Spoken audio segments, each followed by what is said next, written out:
There was a fire in a city. We'll call it Anywhere, USA.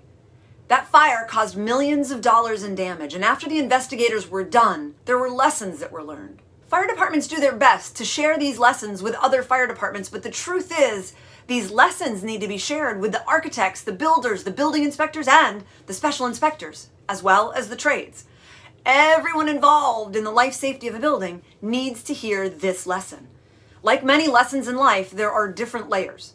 Let me explain what I mean. The problem they had during the fire was that the material that the code allows to be used for fire blocking material was actually used as a fire stop. There are a lot of you out there that say, I know the difference between fire stop and fire block. I don't need this training.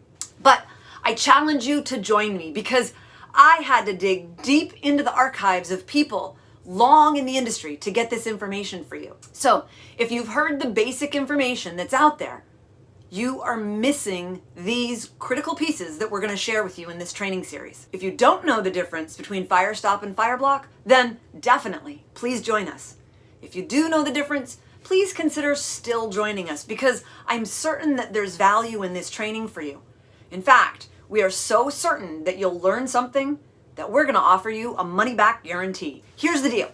We're going to give you an assessment at the beginning of the training, and if you pass that with 100% and you email us with a request, then we'll issue you a refund. But if you miss one question, the deal's off. If you're working on a concrete and steel building, you may think, I don't need this training. There's no fire blocking in our buildings. But be careful because that's not always the case. The funny thing is, while I was working on pulling this training agenda together, I got a call from a woman that I've worked with in the past. And guess what? She was asking me about fire blocking in a high-rise project.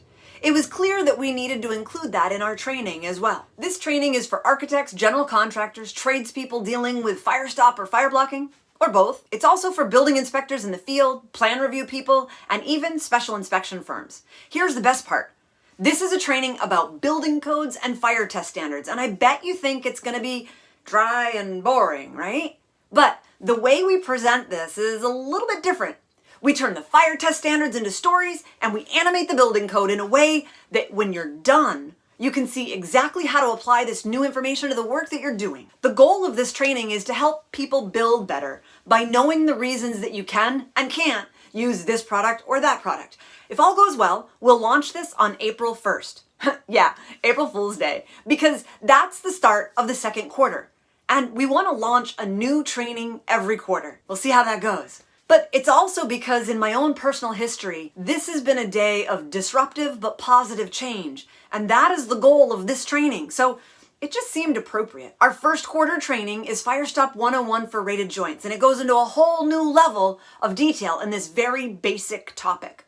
We've been told it's so much more than a 101 level course, but we're still calling it 101 because this course lays the groundwork for all of the courses that we'll share with you after. So it's a prerequisite for the other courses. It's the most fun that you can have with building codes and fire test standards. Well, unless you work in a fire test lab and you get to burn this stuff. Anyhow, if you want to take advantage of the money back offer, there are 2 steps. First, you need to take a quiz before we launch on April 1st. And if you answer all the questions correctly, you still get to take the training. Then, when you complete the training and you pass the final assessment, we'll give you your money back if you still think that you didn't learn anything. If you missed one question on the final assessment, you don't get your money back. But we will give you a discount on a different training just for being a rock star. I want to give a shout out to Ed, because you are the reason this training is happening. Also, I want to thank Mark, Bob, Laura, Rich, Jason, and Matt, because each of you shared stories with me that helped me pull this off with a bigger impact. Next, I want to thank any of you who sign up, because joining me for any of our Fire Stop Coffee Break trainings is a sign that you want to build better. And I want to celebrate that as well. So thank you for your time. And if you know you want to jump into this training, I will see you on April 1st. The registration link is available below. When we're done this training together, you will likely look at fire blocking a little bit differently and a little more closely. I hope you can join me.